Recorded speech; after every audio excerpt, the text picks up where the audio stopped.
Yeah. Okay, hi, everybody. My name is Pat. I'm an alcoholic. And I'm happy to be here. It's nice to be asked to participate in Alcoholics Anonymous. I just got out of breath getting on that stool.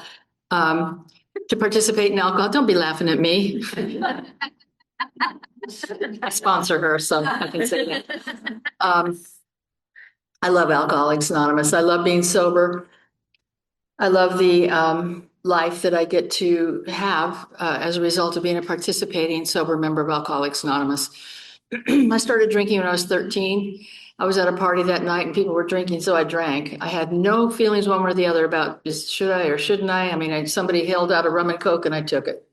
And the magic happened, which I assume happened for you if you're in this meeting, and that is that it changed how I felt.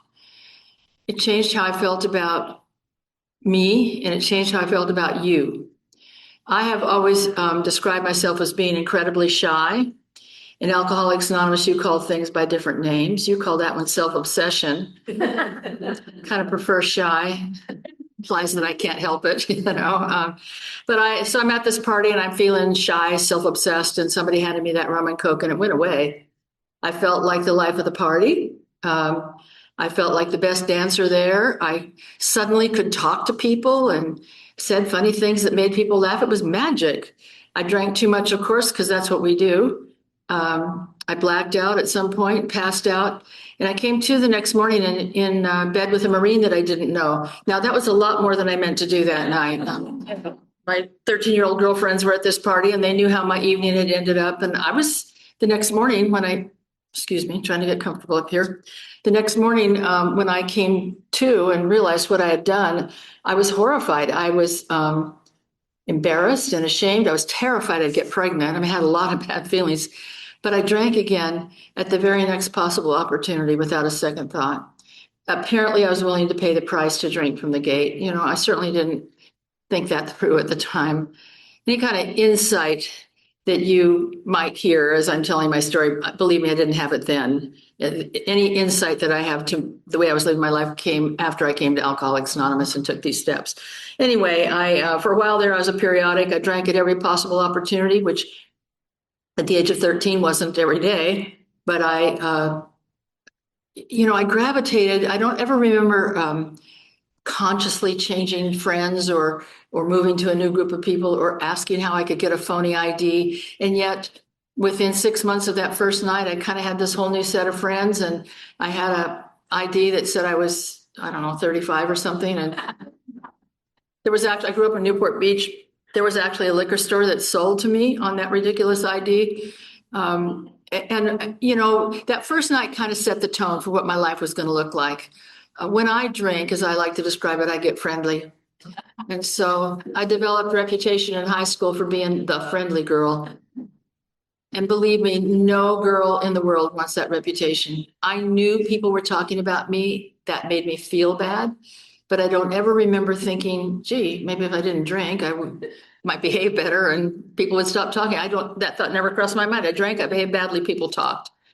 My parents sent me off to boarding school for the last couple of years of high school because they were understandably quite concerned about the direction my life was taking. And it was an all-girls boarding school, very structured environment. It was very difficult to get alcohol there. And so I studied, I think alcoholics, when we apply ourselves, work harder than anybody. The problem, obviously, is we don't apply ourselves very often. But when I was in that boarding school, because there was not the distraction of drinking or boys, I studied hard and I got really good grades and I graduated successfully. I moved back home to Newport Beach and I was living with my parents and I got a job and I haven't thought about this. I don't know what this is in my head. I'm going to say it. This has nothing to do with alcoholism. My very first job was as a secretary in a one-man office, and I did everything. I answered the phones. I did the books. I did everything. I still can remember to this. This is a long, long time ago. I can still remember I had to answer the phone. Good afternoon, James J. Knickerbocker Builder Supply Company. How may I help you? That's hard to do on a hangover. It was hard to do right now, just to get that out. So anyway, now I'm a really good secretary. And so I began my working career as a secretary. And when I moved up to Los Angeles, and I got a job with a trucking company. Um, I was the secretary there, and I behaved there exactly the way that I'd behaved in high school, which is to say, pretty soon I knew many of those truck drivers in the biblical sense, you might say. My father was vice president of the company, which is how I got the job. My parents were divorced when I was really young, and I think he had some guilt there. And so when I called him and asked him if he would hire me, he was very reluctant. I remember him saying, "Oh, honey, I don't think it's a good idea." But I, begged, and he said, okay. And the agreement was I could work there for a year, but then I should move on. It was a good deal. I mean, it would give me a really solid 1 year to, as a young person to put on a resume. And I was grateful for the opportunity. So I went to work there. But as I said, I behaved badly. And apparently they were talking about me there too, because one day my dad called me and wanted to talk to me about the way I was behaving. I don't know about you, but I really can't think about what I'm doing in the light of day when I come to, you know what I mean? When I think about what happened last night, I really can't think about that. I certainly cannot talk to my father about it. So the end result of that conversation is I said some terrible things to him on the phone just so he'd hang up and quit trying to talk to me about this, which he did. And I quit the job because that's what I do. And I basically didn't speak to my father again. That happened when I think I was 20, maybe even 19, I don't know, young. I got sober when I was 30. So for 10 years, I didn't speak to my father.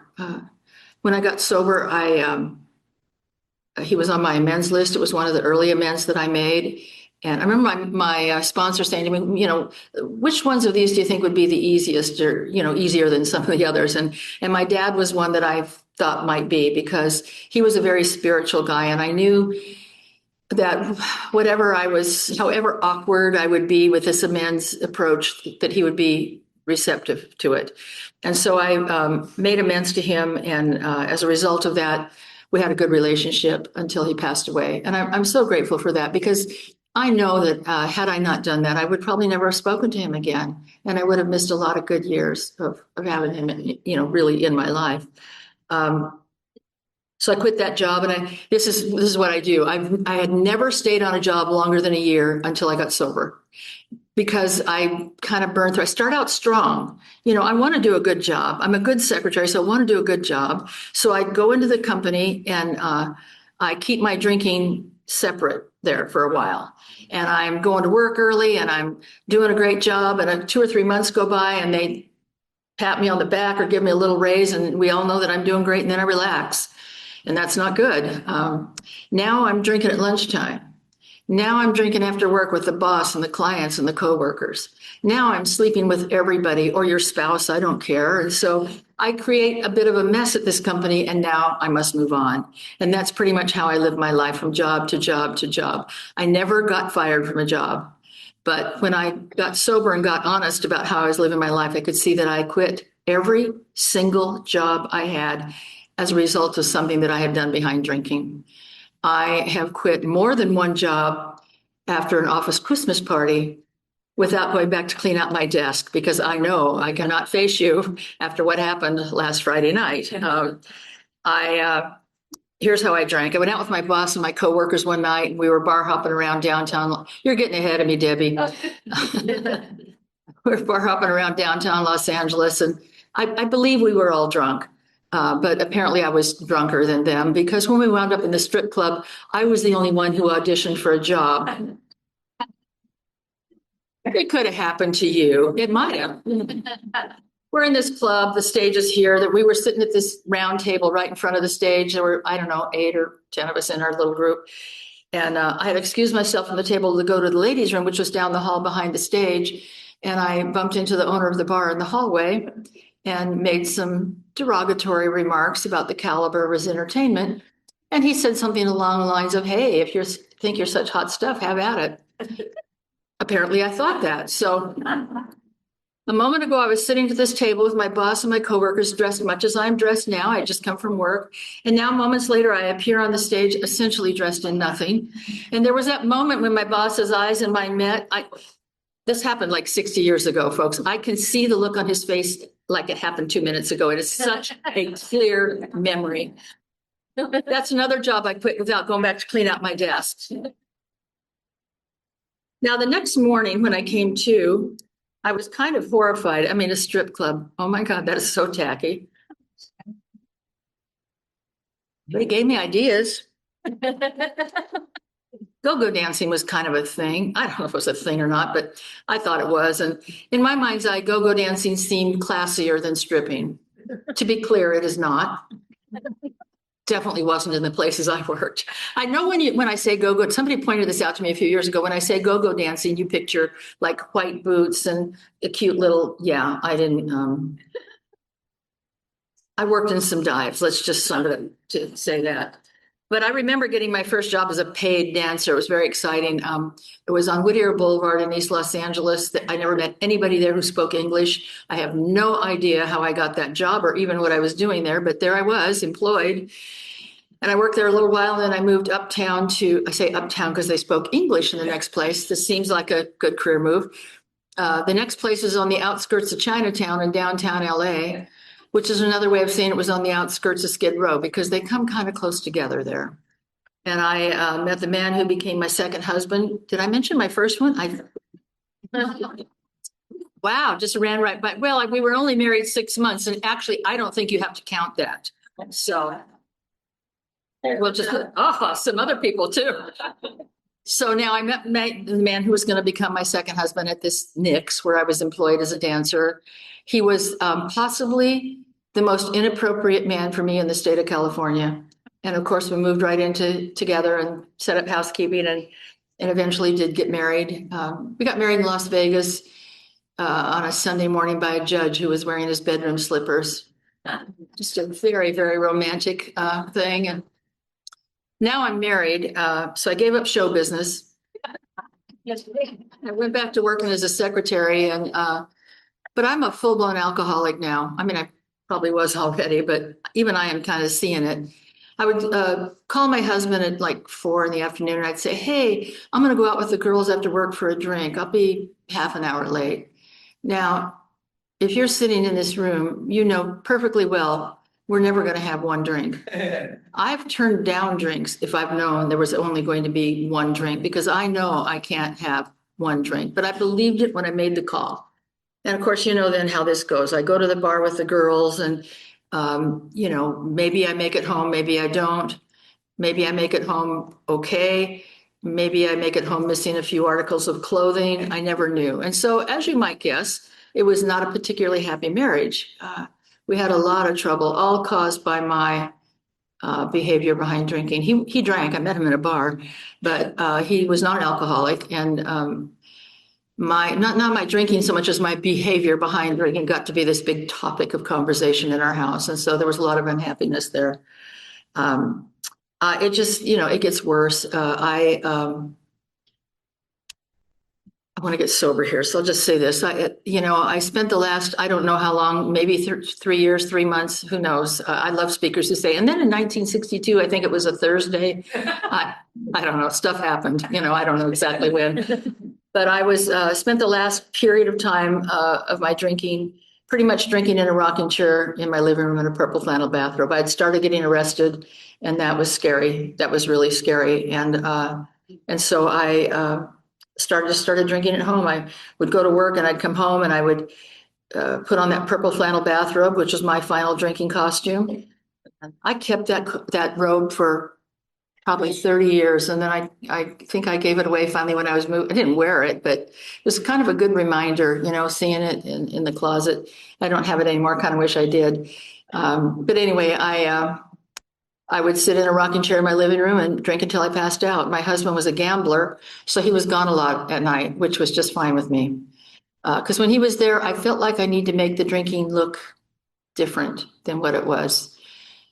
For example, when you're having cocktails, Scotch is my drink of choice, but I will and have drunk pretty much anything. But so I'm in the kitchen, you put some ice and then some Scotch and then some water. And there's sort of a right color that a drink should be.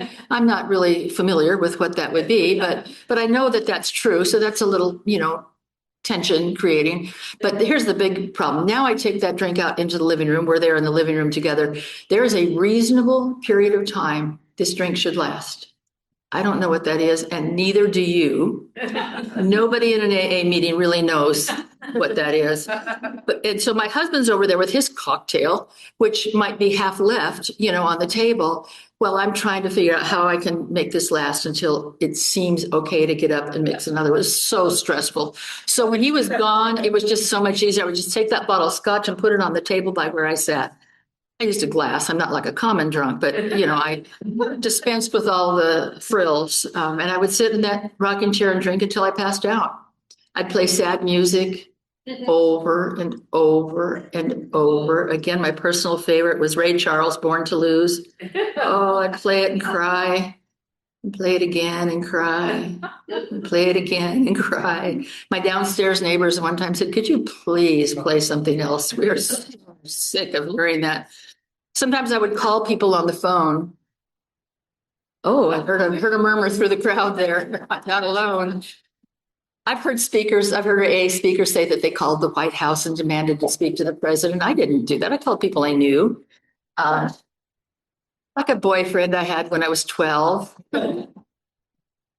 I have no idea where Danny might be living now. So I wake up, of course, it's not 6:30 in the evening. It's like 2 a.m. So I wake up several people trying to find Danny, and I found him. And I'm sure he and his wife were just so thrilled to hear from me. My mother took a lot of those drunken middle of the night phone calls. I'll tell you, if I got nothing else out of Alcoholics Anonymous but the fact that I stopped tormenting my mother, it would really be enough, Anyway, one night I called Alcoholics Anonymous. I was drunk when I called. I don't know what triggered the notion. Well, I think God probably had a hand in it, but I didn't know then why would I do this, but I did it. And a guy at central office answered the phone and asked me if I was having a problem with alcohol. I said that I wasn't. I started to cry. I was embarrassed about crying, but I was just drunk enough that I stayed on the phone anyway. And he talked to me. It seems like a long time. I really have no idea, but it seemed like quite a while. And he wanted to send some women to my house. Can you imagine? I said, "Oh, no, thank you. I don't think I'm that bad." And he seemed to understand. He said, "Do you think you could not," he had asked me generally where I lived, and I had told him. And he said, "Do you think you could not drink tomorrow and go to a meeting tomorrow night?" And I said, "Yes." I doubted very much that I could not drink tomorrow. I drink every day, but clearly yes was the right answer. So I said yes. So he gave me an address of a meeting place and we hung up, and I continued to drink, of course, until I passed out. And the next morning I came to and I remembered making the call, and I remembered, bits and pieces of the conversation.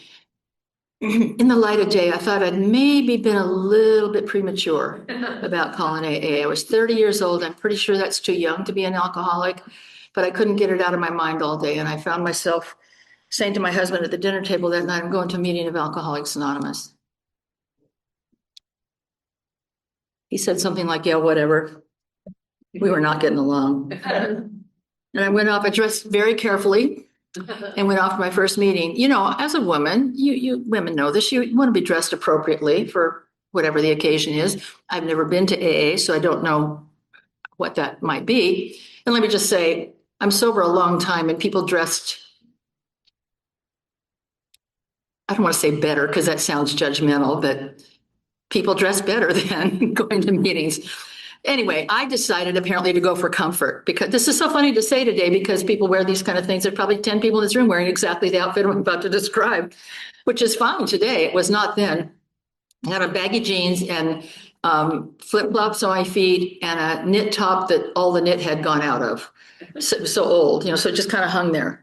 I actually had two of those, a red one and a blue one, and I alternated them between meetings for a while for a couple of weeks, maybe until one night I went to the meeting and I had come straight from work. I didn't have time to go home and change into my meeting clothes. And I was wearing I can remember a pantsuit. It was a very soft rose color. And I think 15 different people said to me that night, "My, you look pretty." And it made me feel pretty. And I started dressing better for meetings after that. Anyway, that first night I go to the meeting. It's a big meeting. I didn't know this, of course, till I got there. It's in the basement of a church in Santa Monica. There's probably 300 people there. And I thought there's no way I can get out of this car and go down those basement steps, but somehow I did. There was a man standing at the door who put out his hand and said, "Hello, my name is Clint. Welcome to Alcoholics Anonymous." And it made me feel welcome. I think it's the single most important thing anybody does in a meeting. He made me feel welcome. I went in the room. It was an 8:30 meeting, so I got there at 8:28. Now I'm in the room, it's 8:29. And so everybody's milling around, getting their seats. And a man came out of the crowd and asked me if I was new. And I couldn't imagine how he knew that, but I said yes. And he got me a seat and a big book. And it was a speaker meeting, much like this. A man by the name of Norm Alpe spoke, and I heard him. I believed he drank the way I drank. I believed he was sober. I could see it. I could feel it way in the back of the room. I believe that he was a happy, joyous guy because I could feel that back there too. I think that I sort of hoped that night that if he drank like that and is sober, that maybe I could be sober too. But I knew that I would never feel the way that guy feels. You can't get from here to there, but I got apparently enough hope to keep coming back. I drank a couple of times that first week of sobriety. After that first, it's not sobriety if you're drinking. After that first meeting, and then I called a woman who had given me her phone number, and I was drunk when I called her, and she said, "You might want to get a sponsor. You don't seem to be doing very well on your own, and we've all found them to be very helpful." And I said, I don't know what that is or how to get one. And she said, "I'll be your sponsor." And I said, "Okay, what do I do?" And she said, "Do you have a big book?" I said, "Yes." She said, "Come early tomorrow night before the meeting and meet me and we'll talk about it. Bring your big book with you." So I did that. First thing she did is she opened my big book to the front cover and told me to write that day's date in there. I wrote that date in there. She said, "That's your sobriety date." I remember thinking, probably shouldn't have done this in ink. I am very happy to report that is my sobriety date, August 28th, 1975. The next thing, thank you. The next thing she did, that's 50 years if you're trying to do this. The next thing she did is she opened up the meeting directory and circled the meeting for every night of the week. I couldn't believe it. I said, "Excuse me, I'm married. My husband's kind of upset that I'm at this meeting tonight. I definitely can't go to one every night. It's completely out of the question. He would never stand for it." And she said something like, "Pat, it really doesn't matter if your husband likes it. It actually doesn't matter if you like it." She said, "I guarantee you, if you come to these meetings, you take these steps and some simple suggestions I'm going to give you, your life is going to change." I don't, to this day, understand what made me say, "Okay, I will do it." To be clear, if you're new, I didn't say that happily. And I didn't do it happily for a long time, but I did it. And that's why I'm sitting here sober 50 years later. I believe in the broadest sense of the words, I kind of took the first 3 steps in that conversation. I turned myself into Alcoholics Anonymous, lock, stock, and barrel, so to speak. I started coming to meetings every night, and I was right. My husband didn't like it. He thought I was coming here to meet men. Now, it's true, I had been cheating on him all the years we'd been married. It's also true, I'd noticed there were men in meetings, and some of you gentlemen look kind of good to me. But none of the men in AA seemed to be interested in me, which hurt my feelings quite a bit. It really made me mad. My husband was accusing me of something I wasn't doing right at that minute. I was very indignant about it. So I felt really, really sorry for myself. I cried at every meeting I went to. My husband and I would have this argument over dinner about me going to the meeting. I would get in the car sobbing hysterically. I was very dramatic, sobbing hysterically, driving to the meeting thinking, if this is sobriety, you can have it. I might as well be drunk. My life is terrible. I'll go to your stupid meeting tonight because I'm already out of the house. But this is the last time I'm going. I can't do this. And I'd get to the meeting and I would work the room, so to speak, and be like, "Hi, Debbie, how are you?" And of course, she would say something like, "I'm fine, Pat, how are you?" And I would tell her how I was in great sobbing detail until her eyes would glaze over. And then I would move on to the next person. Eventually, the meeting would start and we would all get some relief from me. I don't ever remember crying on the way home from a meeting. And it's not like I heard there was like some big aha moment in the meeting, like, "Oh, that's it." It's just, I felt a little better after the meeting and I went home and I got through another day and another argument and went to another meeting. My sponsor told me to pray when I was new. I said, "Well, I'm not really in touch with God." I went to church as a kid, but I quit going when I started drinking. I used to believe when I was new that God had sort of abandoned me, but it's very clear to me today, I'm the one who walked away. But now I'm in meetings and my sponsor's saying, I want you to get on your knees in the morning and ask God to help you stay sober, and at night, thank him. And I said, well, I'm not feeling it. She said, I didn't ask if you felt it, just do it. And so I started doing it. And I always did it like when my husband was in the bathroom or something. God forbid he should see me praying. He has seen me disgustingly falling down drunk thousands of times. Heaven forbid he should see me saying a prayer. You know, we're so twisted. So I said these prayers. I didn't feel anything until one night I did. You know, one night I did. And my spiritual connection started growing gradually over these years. My first sponsor drank when I was a year and a half sober, and I got a new sponsor right away. And she was sober a long time, and she said, you know, I've watched you whine and cry and complain about your husband. You owe a lot of amends to that guy. And the big book is pretty clear on these difficult amends. You can't go make amends for infidelities that he doesn't know about. That's not making amends. Making amends is about making things right, you know, fixing whatever you did. And she said, I would suggest to you that you should start with just every day acting like a kind and loving wife. I honestly didn't know how to do that. She gave me some very specific directions.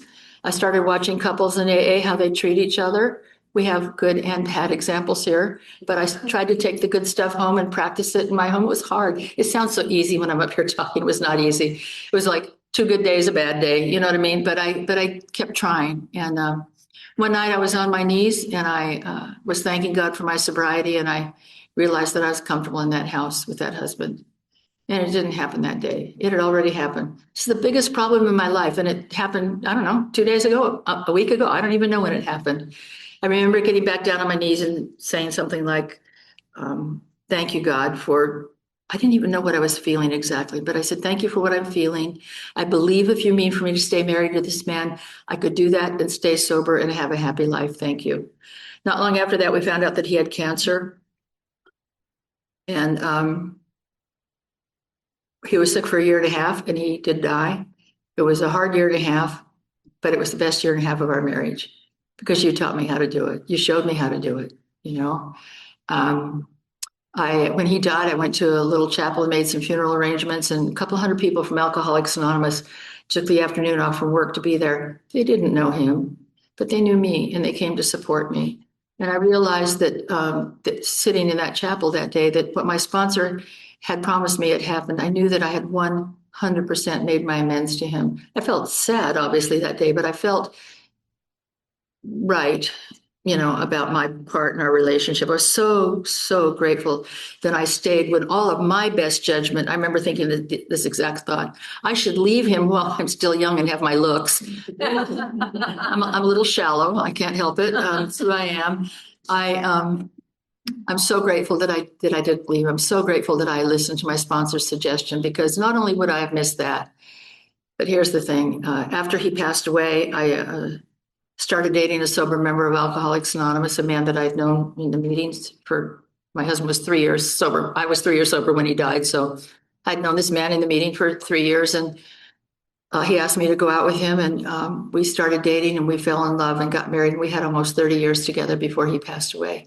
And I know for me that would not have happened if I had not learned the tools on how to be a kind and loving wife. Back there, you know, I think God's vision for me is always bigger than anything I can imagine. And I think that is certainly true in that case. I'm so grateful that I stayed, because I would have missed much more than just that marriage, you know.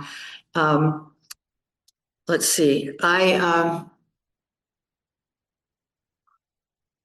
Vince is just going to be horrified that I am summing him up in like 3 sentences, but here we go. We really did. We had such a great, happy life. And we were both active members of Alcoholics Anonymous, sponsored a bunch of people. And, you know, we had a good run together. But when he passed away, my heart really broke. I didn't know that a person could feel as bad as I felt for 2 years. But here's maybe the most important thing I have to say. Never once did the thought of picking up a drink cross my mind. I just felt bad. I felt so, so sad. But because I was in the middle of a home group in Alcoholics Anonymous, I didn't get to wallow in that much. You just swept me up and made sure I made it to my meetings. And I know what to do. Was sober 30 some years at the time. So I upped my meeting, which are more meetings than I had been during that period. And I just kept marching along. But I don't know, maybe 3 or 4 months after he died, I realized one day that I had stopped praying. And I thought, well, that is not good. I need to be praying. And so, thank you. So I got down on my knees and I couldn't pray. I just couldn't muster up anything, and it scared me. Um, so I was going to a women's meeting that next afternoon, and I raised my hand in the meeting, and I said, haven't been able to pray, and I started to cry, ugly cry. You know what I'm saying? I'm like sobbing in this meeting. When I finally, paused for breath, a woman in the meeting said, "Do you think you could make a commitment to this meeting that you would read the 24-hour a day or the daily reflections or something every day?" And I said, "Yeah, I can do that." She said, "Well, why don't you just do that? Might help you." And so I brought up a problem in a meeting and I've been given a solution. I'm sober long enough to know I'm going to do it, so I started doing that. And of course it led me back to prayer.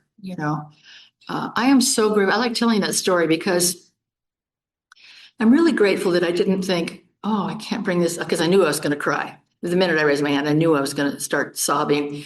I'm glad I didn't think, oh, I can't bring this up in a meeting. There's newcomers here. What are they going to think? I hope what they thought is that you're never sober too long to ask for help, because that is the truth. It was the truth that night. It's the truth to this very day. I have a sponsor.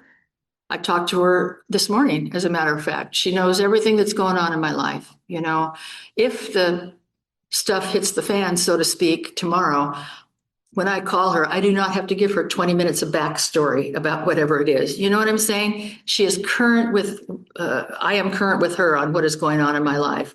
And that's a good feeling. I need to be accountable to somebody. I think obviously as newcomers, we need sponsors, but I think especially now as an old timer, I've watched it happen too many times. There's so many people who get a little complacent about Alcoholics Anonymous and maybe start going to a couple less meetings because they don't feel so good, or, I don't want to be one of those people. My second sponsor actually went out after 34 years of sobriety because she did just that, so I don't want to be one of those people.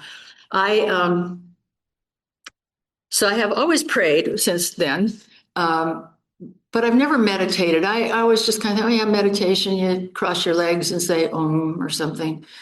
Talk about contempt prior to investigation, but that's just not really me. And my sponsor heard me say that one day, and she said, "Oh, you don't do the 11th step?" I said, "Well, I pray." And she said, "It says prayer and meditation." Like, oh crap, I better start doing this. And so I don't know how to meditate. So at the time I was living in Palm Desert, and there was sober longer than I care to admit when this went on. There was a meeting there on Friday nights, an AA meditation meeting. Sounds like a good place to start, right? So I go to the meeting, and there's chairs in a circle. We're all sitting in our chairs, and they dimmed the lights, and they had somebody in the center with the sound bowl, and they did, I don't remember if it was 10 or 15 minutes of just silent meditation. So we're all sitting there, everybody's sitting quiet, except me. I was so twitchy. I could not sit still, adjusting everything, scratch. It was embarrassing. It was truly, totally embarrassing. So I never went back to the meeting. Now, I tell everybody I sponsor, if you go to a meeting you haven't been to before and you don't care for it, don't dismiss it. Go at least 3 times before you make a decision like, you know what, maybe that's not the meeting for me. Did I do that? No. I have not been back to this meeting to this very day. So then I thought, somebody said, but now I'm on a quest to meditate, so I'm talking to everybody, and somebody suggested YouTube, guided meditation thing. So I tried that, and it didn't really speak to me. And I was really struggling. And then my friend Luther and Pat lived next door. Pat is actually my sponsor.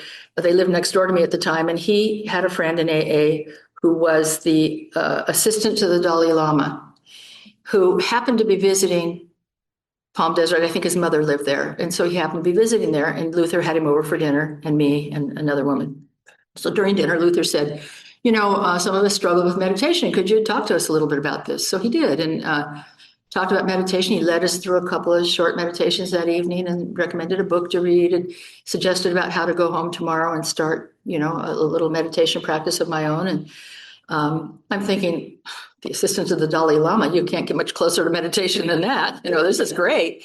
And so I go home the next day and I set my timer for, I think it was 2 minutes. And I sat quietly, and boy, did that seem like a long 2 minutes. But after a week or so, it didn't seem long at all. So then I upped it to 5 minutes, and again, seemed like a long time. But after a couple of weeks, didn't seem like so bad. So then I upped it to 30 minutes, and then I never did it again, because that's who I am. I want all of it right now. I don't want to then do, 10 minutes or whatever. And so, thank you.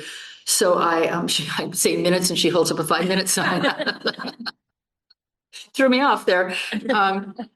So, I'm making myself crazy now with all of this. A friend of mine said, and I'm talking to everybody I know in AA about it. My friend of mine one day said to me, "You're a hiker and you hike mostly alone. I would imagine you're probably meditating when you're out there by yourself." And I thought about that. I said, no, because again, I think meditation is something different than what it actually is. And so I went out the next day hiking. I don't anymore. I can barely get up on a stool, as you all noticed, but I did until very recently. And I realized I meditate all the time when I'm out there. And it took all the pressure off about how do I meditate? Now I can meditate anywhere, and often do at home. But that is the part that really led me into being able to do it. I had a really cool experience.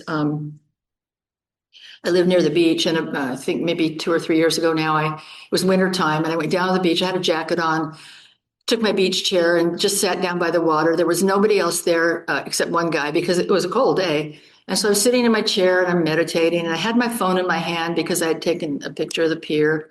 And this only other guy on the beach is like maybe over there where she's sitting, and